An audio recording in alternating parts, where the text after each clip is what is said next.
Double engine సర్కార్తోనే రాష్ట్ర అభివృద్ధి సాధ్యమవుతోందని BJP రాష్ట్ర ఉపాధ్యక్షుడు విష్ణువర్ధన్ రెడ్డి ధీమా వ్యక్తం చేశారు. కడప జిల్లా స్థానిక టీడీపీ కార్యాలయంలో నిర్వహించిన ఆత్మీయ సమావేశంలో టీడీపీ పార్లమెంటు అభ్యర్థి చదివిరాల భూపేష్ రెడ్డి, బద్వేలు మాజీ ఎమ్మెల్యే విజయమ్మ, బీజేపీ జిల్లా అధ్యక్షుడు వంగల శశిభూషణ్ రెడ్డి, టీడీపీ బద్వేలు సమన్వయకర్త రితీష్ కుమార్ రెడ్డిలు పాల్గొన్నారు. జరగబోయే సార్వత్రిక ఎన్నికల్లో కూటమి బలపరిచిన అభ్యర్థులను అత్యధిక మెజారిటీతో గెలిపించాలని ఓటర్లను కోరారు. ఈ రోజు బద్వేల్ నియోజకవర్గ print and electronic media YouTube channels వారందరికీ హృదయపూర్వక నమస్కారాలు తెలియజేసుకుంటూ, అందరికీ తెలుసు ఈ సమావేశం ఎందుకు పెట్టాము.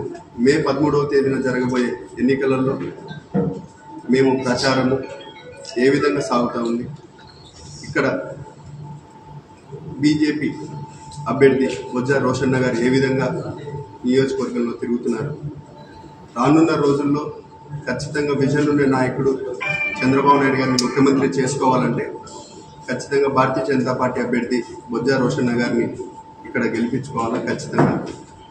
అట్లనే ఎన్డీఏ కూటమిలో భాగస్వామ్యం అయిన తర్వాత భారతదేశాన్ని ప్రపంచ దేశాల్లో 5వ స్థానంలో నిలబెట్టారు ప్రధాని నరేంద్ర మోడీ గారు. కాబట్టి డబుల్ ఇంజన్ సర్కార్ రావాలంటే తెలుగుదేశం పార్లమెంట్ అభ్యర్థిగా నేను పోటీ చేస్తున్నాను భూపేష్.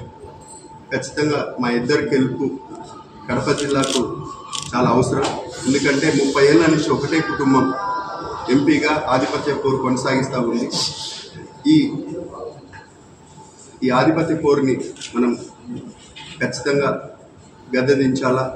మనం ఖచ్చితంగా ఈరోజు మార్పు రావాలా కడప జిల్లాలో అంటే ఖచ్చితంగా మనం ఈరోజు ఈ కార్యక్రమాన్ని ఎంత విజయవంతం చేస్తే తెలుగుదేశం పార్టీ అటు సైడు బద్వేల్లో భారతీయ జనతా పార్టీ జెండా ఎగరేయాలి. ఈ 2 కార్యక్రమాలను మేనిఫెస్టోను ఏ విధంగా మనం ప్రజల్లోకి తీసుకుని వెళ్తున్నాం అనేది మీ అందరికీ తెలిసిన విషయమే. దాదాపు ఒక నెల రోజుల నుంచి ఈరోజు ప్రతి విషయంలో ఈ ప్రభుత్వం ఫెయిల్యూర్ అయిపోయింది. ఈరోజు లాస్ట్కి రైతులకు మోటార్లకు మీటర్లు బిగియడం, అట్లనే వాళ్ళ ల్యాండ్ టైటిలింగ్ యాక్ట్ అని అది కూడా భూమి జగనన్న సురక్ష అని చెప్పి ఒక ల్యాండ్ టైటిలింగ్ యాక్ట్ తీసుకొని రావడం జరిగింది. ఇది రైతులకు ఖచ్చితంగా నల్ల చట్టం లాంటిది. ప్రతి ఒక్క రైతు పాస్బుక్ వాళ్ళ ఫోర్ ఫాదర్స్ కానీ వాళ్ళ సొంతం పెట్టి కొనుక్కుంటే వాళ్ళ ఫోటోలు ఉండాలి తప్ప ఈ రాష్ట్ర ముఖ్యమంత్రి ఫోటో ఉండడం అనేది చాలా బాధాకరం. ఇది మేము ఖచ్చితంగా ఖండించాల్సిన విషయం.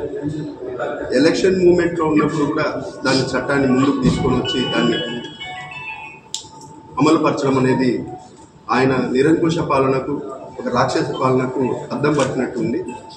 కాబట్టి ఈరోజు రైతులకు, నిరుద్యోగ యువతకు ఉద్యోగ అవకాశాలు కల్పించడంలో ఫెయిల్యూర్ అయిపోయిన ప్రభుత్వం.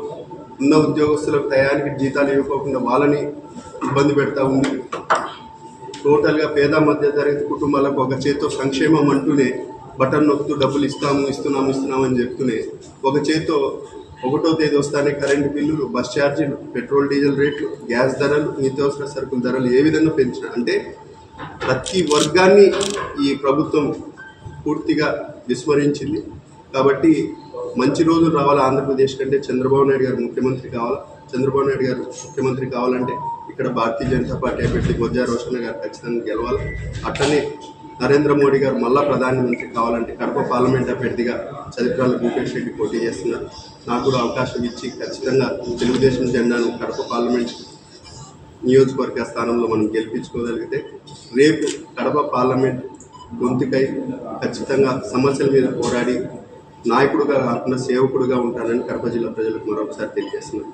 అట్లనే ఈరోజు ప్రింట్ అండ్ ఎలక్ట్రానిక్ మీడియా వారికి కూడా విజ్ఞప్తి చేస్తున్నాం. మీ ఓటు కూడా ఖచ్చితంగా మా అందరికీ అవకాశం ఇవ్వాలి. మంచి చెడు ఆలోచన చేయాలి. ఈరోజు ఏ విధంగా ఉందో మీరు చూస్తూనే ఉండాలి.